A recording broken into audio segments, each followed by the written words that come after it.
Bismillahirrahmanirrahim. Assalamualaikum warahmatullahi wabarakatuh. Alhamdulillah wa syukrilillah wassalatu wassalamu ala rasulillah wa ala alihi wa sahbihi wa man tabi'ahu wa wala. Allahumma salli ala sayyidina wa nabiyyina Muhammad wa ala alihi wa ashabi ajma'in. Amma ba'd. Alhamdulillah, bersyukur kita kepada Allah Subhanahu wa taala kerana masih lagi memberi kita kesempatan untuk bertemu, terutama sekali dalam siri-siri tazkirah online ini.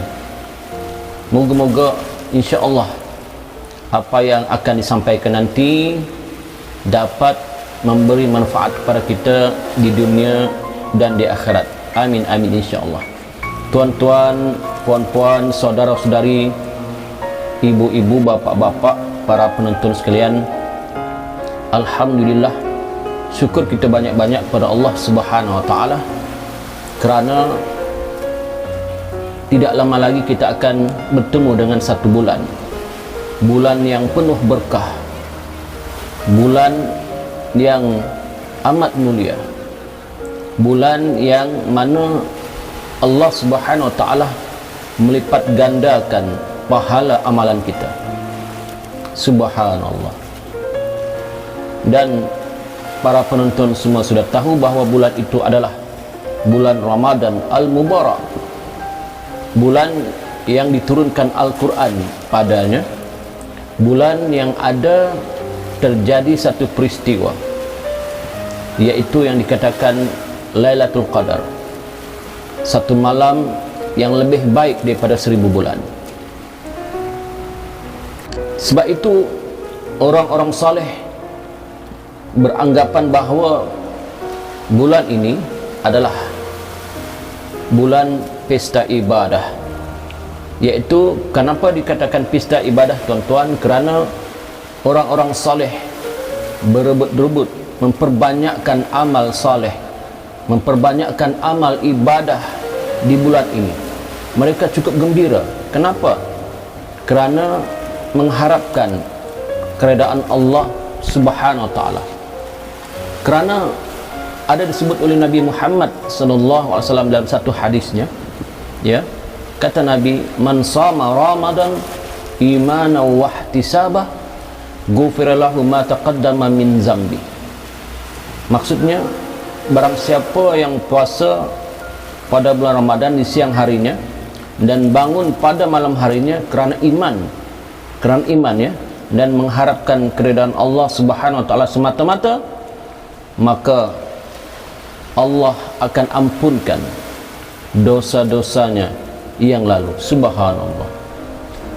Artinya, tuan-tuan, para penonton sekalian, kalau kita benar-benar menghidupkan malam, ya, di bulan Ramadan dengan ibadah, ya, dan siangnya sedia maklum kita berpuasa Ramadan dengan puasa yang sungguh-sungguh, iaitu menjaga panca indera kita daripada melakukan maksiat, yakni menjaga mata kita daripada memandang maksiat, telinga kita jaga daripada mendengar maksiat, mulut kita tutup daripada bercakap-cakap perkara-perkara yang diharamkan oleh Allah Subhanahu wa taala, seperti mengumpat, berbohong dan sebagainya, ya, dan lain-lain lagi.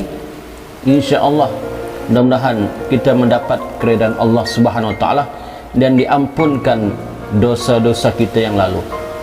Syaratnya, kata Nabi, orang yang menghidupkan malam, siang berpuasa dan menghidupkan malam, maka orang ini insya-Allah akan Allah ampunkan dosa-dosa kita yang lalu. Subhanallah, tuan-tuan.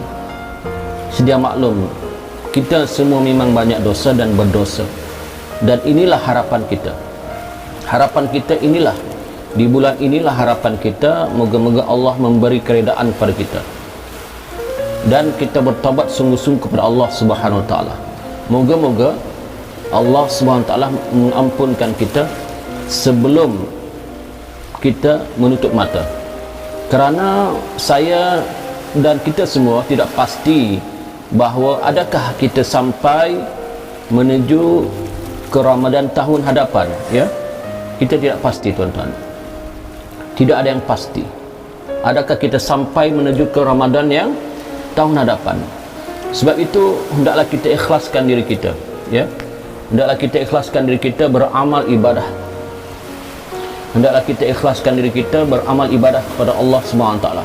Kita mengerjakan ibadah sempurna bulan Ramadan nanti, ya, insya-Allah yang akan tiba, kita ikhlaskan hati kita, ya, beramal ibadah kepada Allah Subhanahu wa taala. Menyentuh pasal soal ikhlas ini, saya nak bawa satu cerita sebagai penutup tazkirah kita pada kali ini, iaitu kisah ini saya petik daripada kitab Bahrul Mazi, ya, iaitu diriwayatkan bahawa di zaman Bani Israel pada ketika itu terdapat seorang ahli ibadah ataupun ahli abid. Ahli abid ni adalah ahli ibadah yang sangat soleh lah pada ketika itu.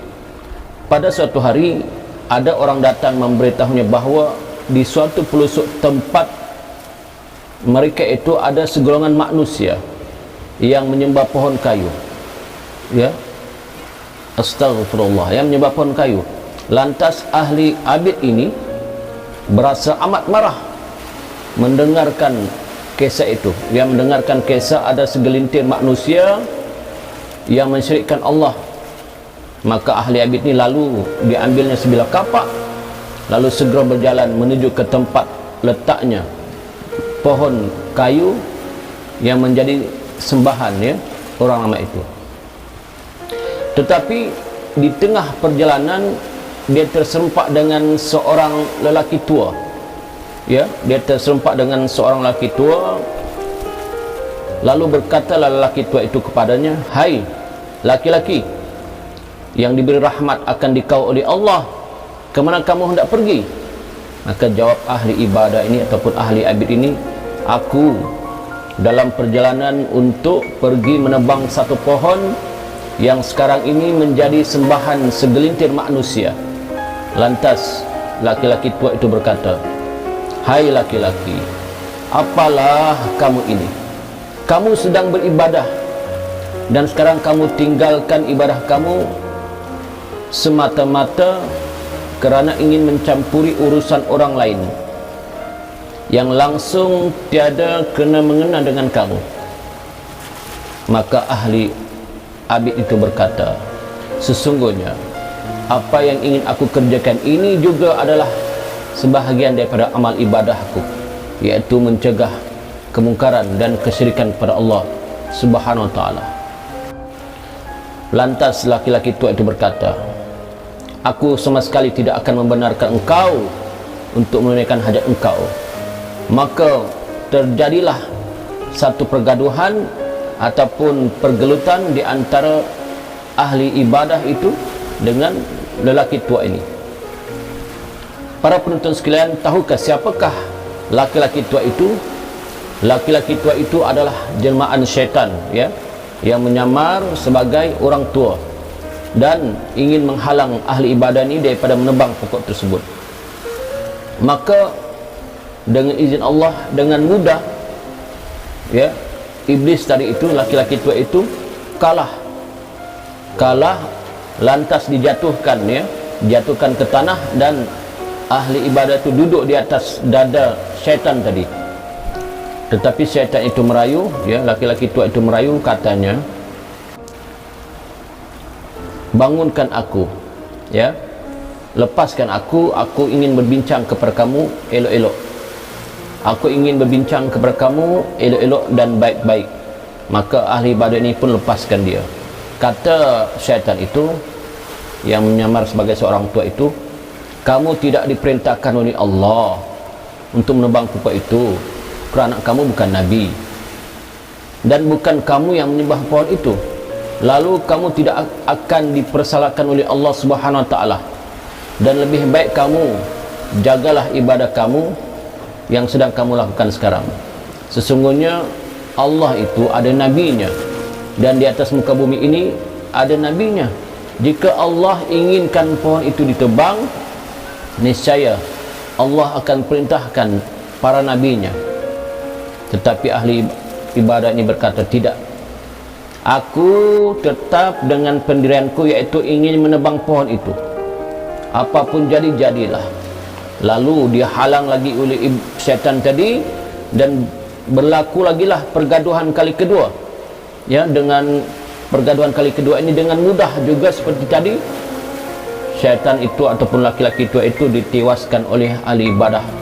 Ya, ahli abid ini, dan ahli ibadah itu pun duduk di atas dada syaitan itu. Tetapi syaitan ini pandai merayu dan pandai memujuk. Dia kata, wahai ahli ibadah, lepaskanlah aku. Ya, mahukah kamu jika aku cadangkan sesuatu yang lebih baik untuk kamu? Kata ahli ibadah itu, apa? Apakah itu? Lepaskan aku dulu, kata syaitan itu. Lalu dilepaskanlah dia oleh ahli ibadah. Maka berkatalah syaitan ini, hai laki-laki, kamu ini orang yang fakir, yakni miskin. Tidak ada sesuatu pun pada kamu. Sesungguhnya aku ingin mencadangkan sesuatu yang akan membuatkan orang hormat pada kamu, dan kamu akan dikasihi oleh orang lain. Kamu boleh tolong orang lain. Kamu juga boleh hidup senang tanpa perlu bergantung pada orang lain.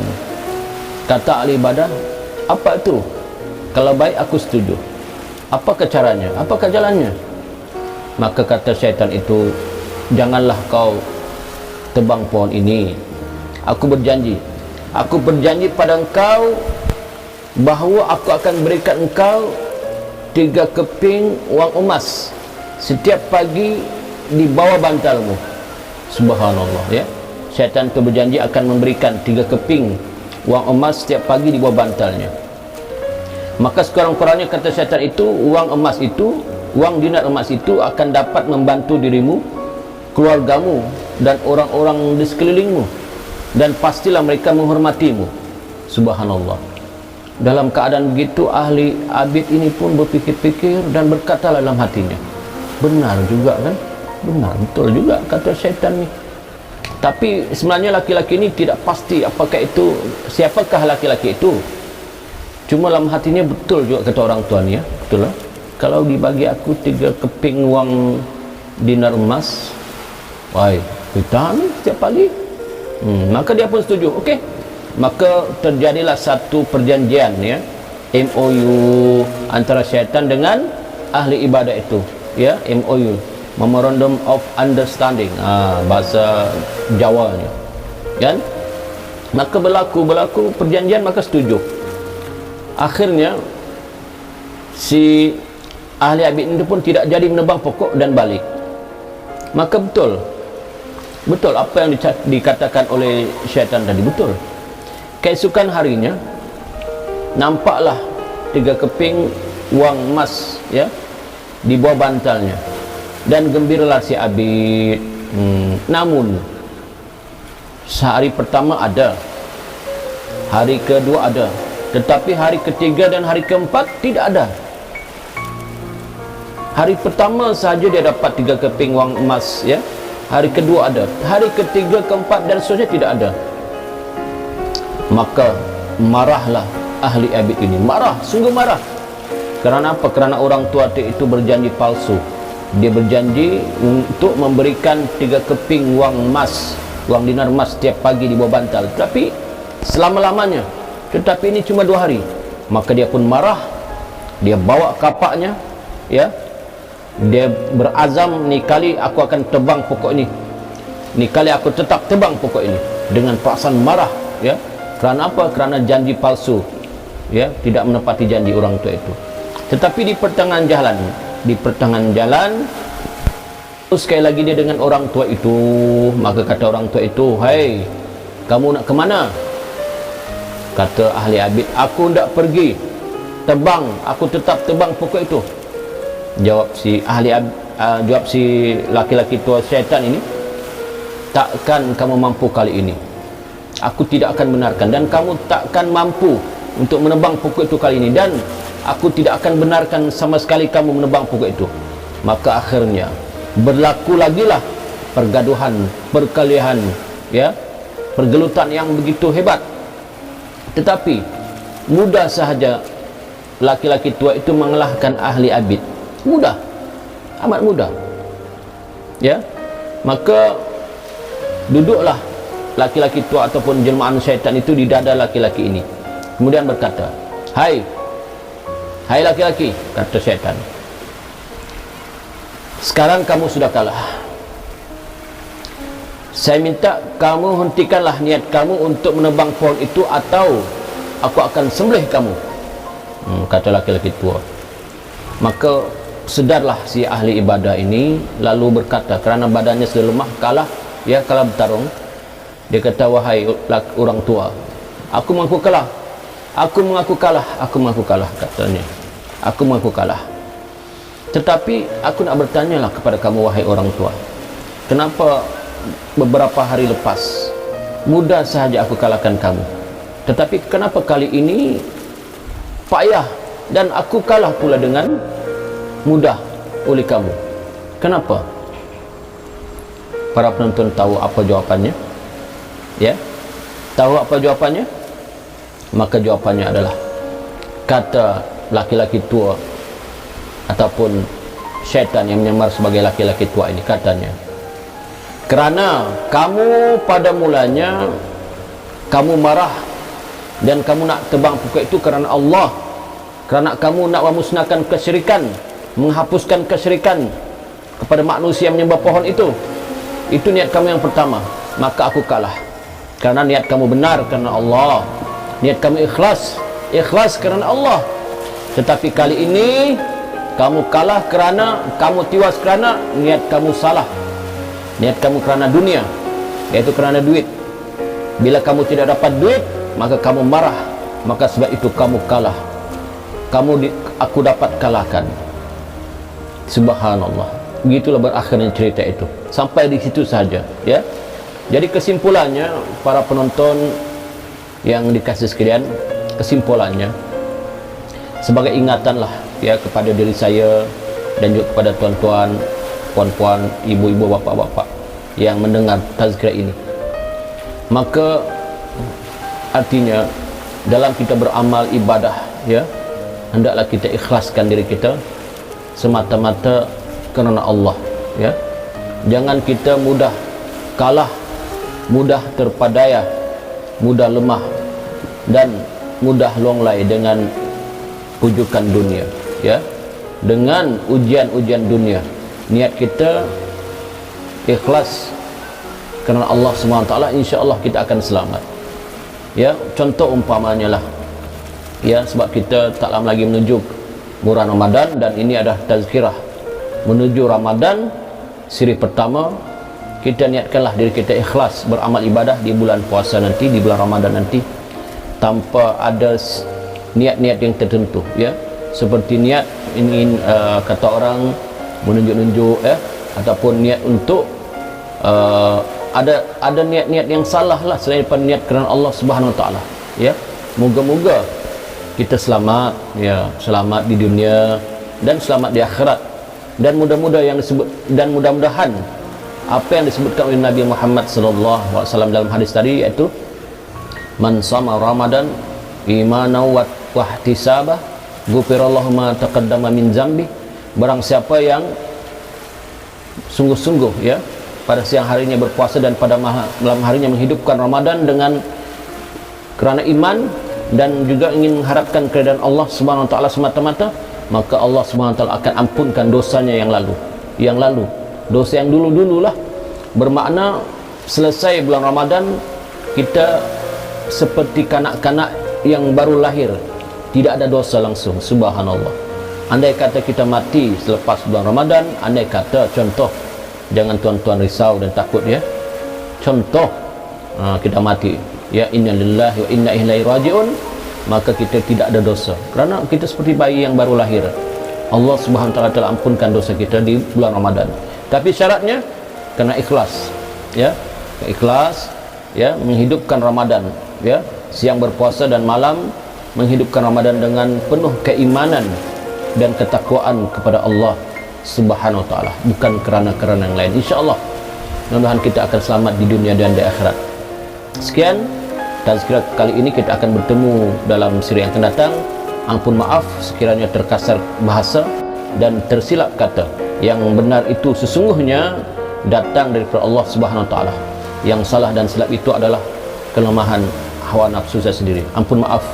Aqulu qali hadza wa astaghfirullahi wa lakum wa lisa'iril muslimin fastaghfiru innahu huwal ghafurur rahim. Assalamualaikum warahmatullahi wabarakatuh. Bertemu kembali.